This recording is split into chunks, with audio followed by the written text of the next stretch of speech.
Student, তোমরা যারা ক্যালকাটা ইউনিভার্সিটির আন্ডারে প্রথম সেমিস্টারের ছাত্রছাত্রী আছো এবং তোমাদের রাষ্ট্রবিজ্ঞান সাবজেক্টটা পাস কোর্সে আছে, অর্থাৎ এমডিসি কোর্স হিসাবে আছে বা তোমাদের মাইনর সাবজেক্ট হিসাবে আছে, তোমাদের জন্য আজকের ক্লাসটা খুবই গুরুত্বপূর্ণ। আজকের ক্লাসে তোমাদের রাষ্ট্রবিজ্ঞান জেনারেল সাবজেক্ট অর্থাৎ পাস কোর্সের লাস্ট মিনিট সাজেশন নিয়ে আলোচনা করব। আর তোমাদের প্রশ্নর প্যাটার্নটা আগে বলে দেব, তারপর গুরুত্বপূর্ণ প্রশ্নগুলো নিয়ে আলোচনা করব। তোমরা অবশ্যই কমেন্টে জানাবে এই প্রশ্নগুলো তোমাদের তৈরি করা হয়েছে কিনা। যদি না হয়ে থাকে, যেটুকু তোমাদের কাছে সময় আছে অবশ্যই তোমরা প্রশ্নের অ্যান্সারগুলো রেডি করার চেষ্টা করবে। কোয়েশ্চেনের প্যাটার্নটা একটু তোমাদের বুঝে নাও। তোমাদের 75 মার্কসের পরীক্ষা হবে, অর্থাৎ 75 নম্বরের লিখিত পরীক্ষা হবে।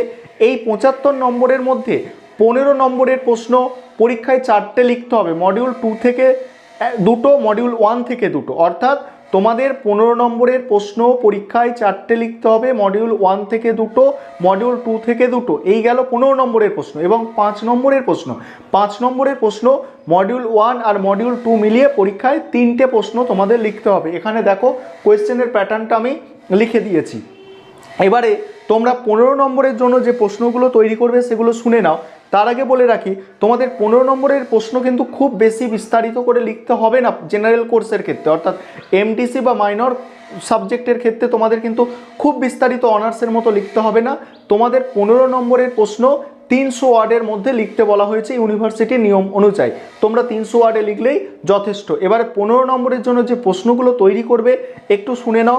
আর তোমরা প্রথম পরীক্ষা দিচ্ছ, এটা মনে রাখবে যে এই যে সিলেবাস, নতুন সিলেবাসে তোমরা প্রথম পরীক্ষা দিচ্ছ, তোমাদের প্রশ্ন একটু বেশি তৈরি করতে হবে।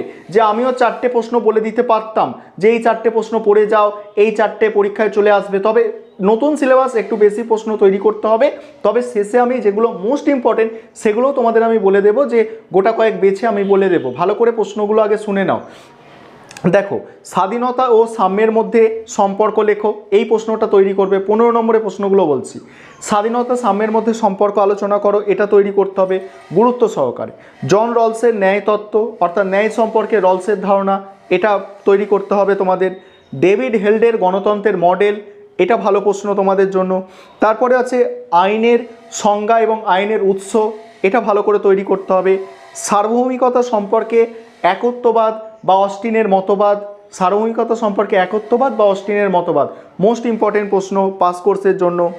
আধুনিক রাষ্ট্রে সার্বভৌমিকতার অস্তিত্ব সম্পর্কে আলোচনা করো, এটা ভালো প্রশ্ন। তবে এটা একটু যদি কঠিন প্রশ্ন হয় তখন এই প্রশ্নটা দেওয়া হয় যে আধুনিক রাষ্ট্রে সার্বভৌমিকতার অস্তিত্ব সম্পর্কে আলোচনা করো। একটু কঠিন প্রশ্ন হলে এই প্রশ্নটা তোমাদের পরীক্ষায় আসতে পারে। এছাড়া যে প্রশ্নগুলো তোমরা করবে, যে অংশগ্রহণমূলক গণতন্ত্র সম্পর্কে আলোচনা করো, এই প্রশ্নটা তোমরা করবে। তারপরে প্রশ্ন যেগুলো করবে, ক্ষমতা কর্তৃত্ব তোমাদের সিলেবাসে যেহেতু আছে এগুলো একটু দেখে যেতে হবে।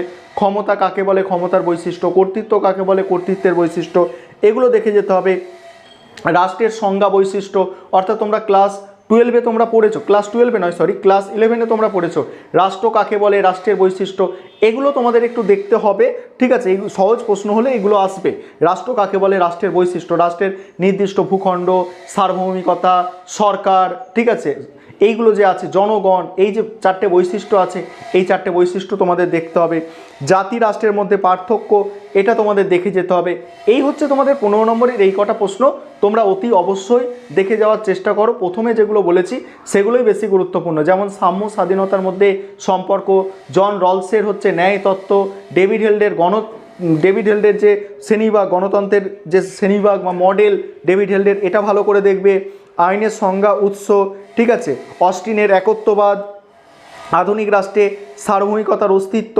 আরেকটা তোমরা দেখতে পারো, ডেভিড হেল্ড বলেছি, এটাকে ভালো করে তো দেখবেই। জন স্টুয়ার্ট মিলটা ভালো করে দেখতে পারো, স্বাধীনতা সম্পর্কে জন স্টুয়ার্ট মিলের ধারণা, এটাও তোমরা একটু দেখে যেতে পারো। ঠিক আছে, ওভারঅল এই প্রশ্নগুলো তোমরা তৈরি করলে আশা রাখি এখান থেকে তোমরা কমন পাবে। এবার 5 নম্বরের জন্য যে প্রশ্নগুলো তৈরি করবে সেগুলো একটু শুনে নাও। দেখো, তোমাদের সিলেবাসটা যদি ফলো করো, পাস কোর্সে বেশি জটিল প্রশ্ন দেবে বলে আমার মনে হয় না। এমনি সিলেবাস থেকেই প্রশ্ন তুলে দেবে, একদম সিলেবাসে যে কমন প্রশ্ন সেগুলোই তুলে দেবে। যেমন তুমি 5 নম্বরের জন্য করবে ক্ষমতা কাকে বলে, কর্তৃত্ব কাকে বলে, এই প্রশ্নটা করছো। ক্ষমতার বৈশিষ্ট্য, কর্তৃত্বের বৈশিষ্ট্য, এটা তোমাদের দেখতে হচ্ছে। ক্ষমতা ও কর্তৃত্ব, এটা তোমাদের 5 নম্বরে লিখতে দিতে পারে। তারপরে তোমাদের জাতি ও রাষ্ট্রের মধ্যে পার্থক্য, স্বাধীনতা সাম্যের মধ্যে পার্থক্য, জনগণের সার্বভৌমিকতার তত্ত্ব, জাতির ধারণা, গণতন্ত্রের ত্রুটি, আইনের সংজ্ঞা, আইনের উৎস, প্রতিরোধের অধিকার, স্বাধীনতার সংজ্ঞা, সাম্যের সংজ্ঞা, এই প্রশ্নগুলো তোমরা একটু তৈরি করো। আর পরীক্ষা দিয়ে এসে কমেন্ট করে জানাবে। আমি যেটুকু পারি তোমাদের জন্য সাজেশান বা নোটস দেওয়ার তোমাদের চেষ্টা করি, এবং তোমরা যারা অনলাইন কোচিং ক্লাস নিতে চাইছো তোমরা কিন্তু নিতে পারো। পরের সেমিস্টারে যারা ক্লাস করতে চাইছো তোমরা অ্যাডমিশান নিতে পারো। আর তোমরা এই প্রশ্নগুলো তৈরি করে যাও। আপাতত আশা করি এখান থেকে তোমরা অতি অবশ্যই পরীক্ষায় কমন পাবে।